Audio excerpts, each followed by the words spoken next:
Hamparan gurun membentang luas, langit memerah di ufuk barat. Tebing-tebing batu menjulang tinggi, kokoh seolah menantang waktu.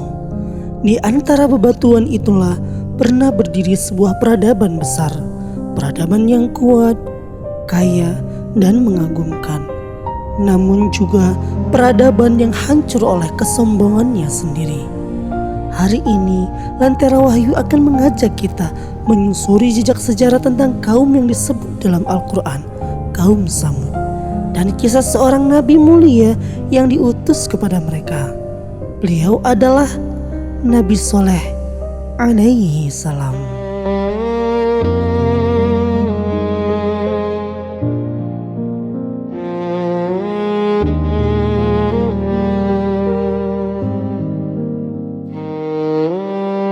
Saudaraku yang dirahmati Allah Subhanahu wa Ta'ala, kaum Tsamud adalah keturunan dari kaum 'Ad. Mereka hidup setelah kehancuran kaum 'Ad yang ditimpa azab dahsyat. Allah memberi mereka kesempatan baru, tanah yang subur, gunung-gunung kokoh, sumber air yang cukup. Mereka bukan kaum yang lemah. Mereka adalah ahli teknik dan arsitektur di zamannya. Al-Quran menggambarkan mereka dalam surah Al-A'raf ayat 74. Dan ingatlah, ketika Dia menjadikan kamu khalifah-khalifah setelah kaum 'Ad dan memberikan tempat bagimu di bumi. Kamu dirikan istana-istana di tanah-tanahnya yang datar, dan kamu pahat gunung-gunung untuk dijadikan rumah. Mereka memahat gunung menjadi rumah, bukan sekadar gua sederhana, tetapi istana megah dari batu. Dindingnya tinggi, ukurannya luas, strukturnya sangat kuat. Peradaban mereka stabil, ekonomi mereka makmur, militer mereka sangat kuat.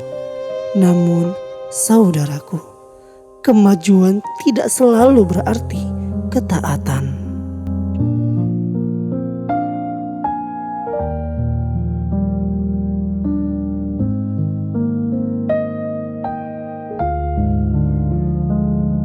Kemakmuran adalah ujian.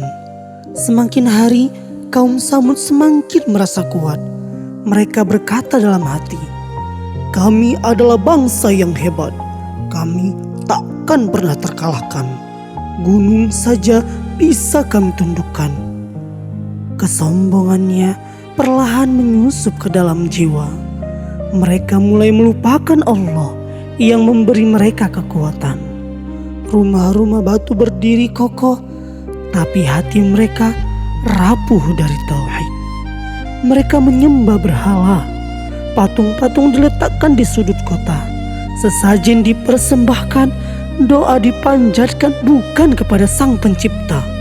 Dan inilah awal kehancuran sebuah peradaban.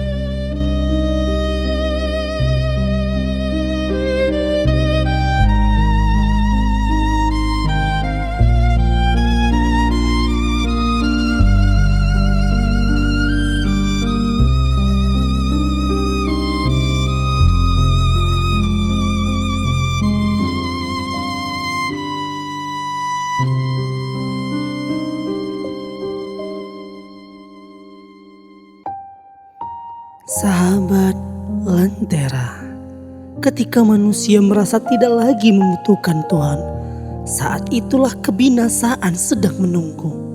Kaum Tsamud tidak sekedar menyembah berhala, mereka juga berlaku zalim.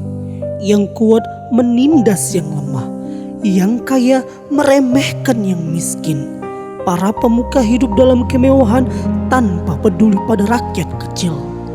Mereka membangun dunia namun menghancurkan akhiratnya sendiri.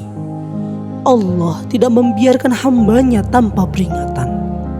Dan di tengah kaum itulah lahir seorang lelaki yang dikenal jujur, bijaksana, dan lembut hatinya. Ialah Nabi Soleh alaihi salam.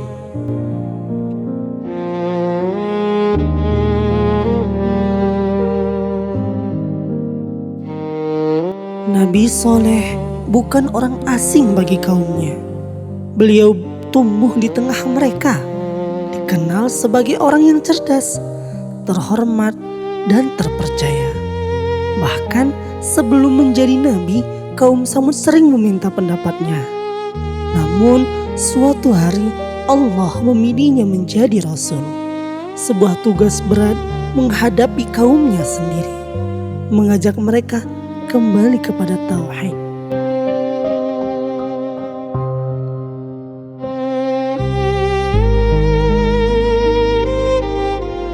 Nabi Soleh berdiri di hadapan kaumnya dengan suara tenang namun tegas. Beliau berkata, "Wahai kaumku, sembahlah Allah. Tidak ada Tuhan bagimu selain Dia." Sebagian terdiam, sebagian saling berpandangan. Beliau melanjutkan, "Dialah yang menciptakan kalian dari bumi dan menjadikan kalian pemakmurnya, maka mohonlah ampun kepadanya." Ini sebagaimana disebut dalam surah Hud ayat 61. Namun dakwah yang lembut tidak selalu disambut lembut.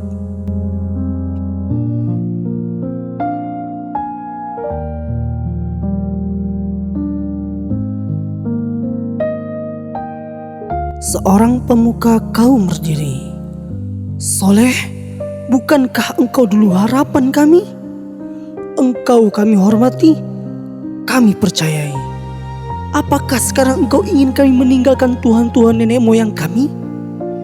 Nabi Soleh menjawab dengan tenang, "Aku tidak mengajak kalian pada kehinaan. Aku mengajak kalian pada keselamatan." Pemuka itu tersenyum sinis.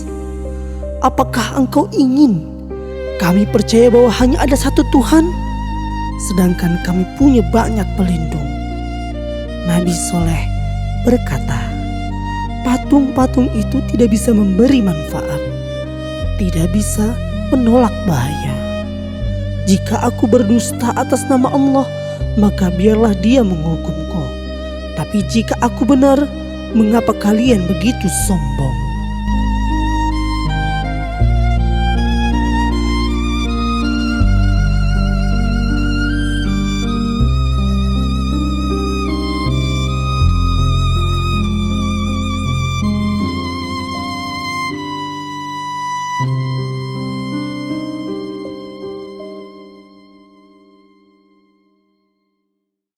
Suasana menjadi panas.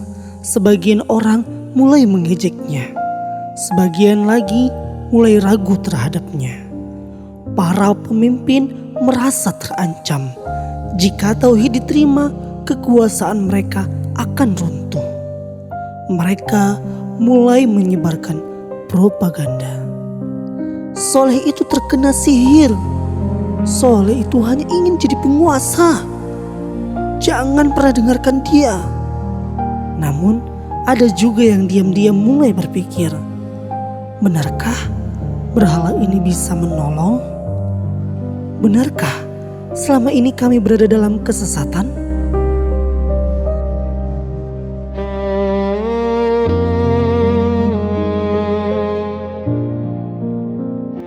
Sahabat Lentera, kisah ini bukan hanya tentang masa lalu. Hari ini kita mungkin tidak menyembah patung batu.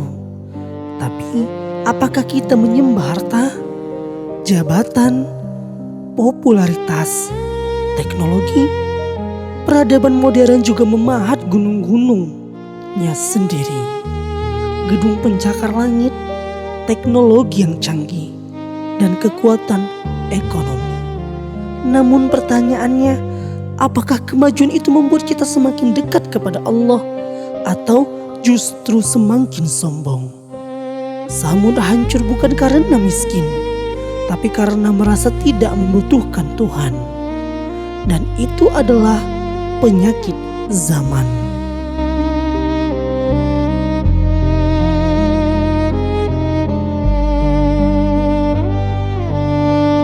Suatu hari para pembesar kaum berkata kepada Nabi Soleh, "Jika engkau benar-benar utusan Tuhanmu, tunjukkanlah buktinya kepada kami. Datangkan tanda yang nyata." Nada mereka bukan ingin beriman, tapi ingin mempermalukan. Mereka mulai menantang kenabiannya. Dan disinilah kisah besar itu akan dimulai. Mukjizat yang akan mengguncang gunung-gunung.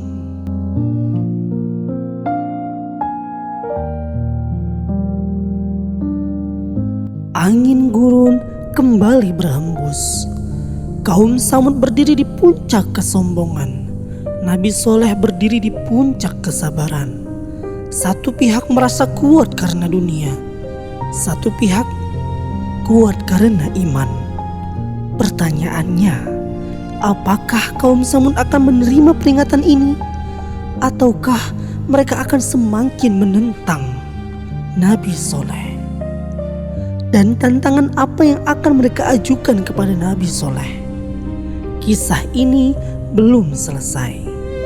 Karena pada episode berikutnya, sebuah mukjizat luar biasa akan muncul dari batu yang tak bernyawa.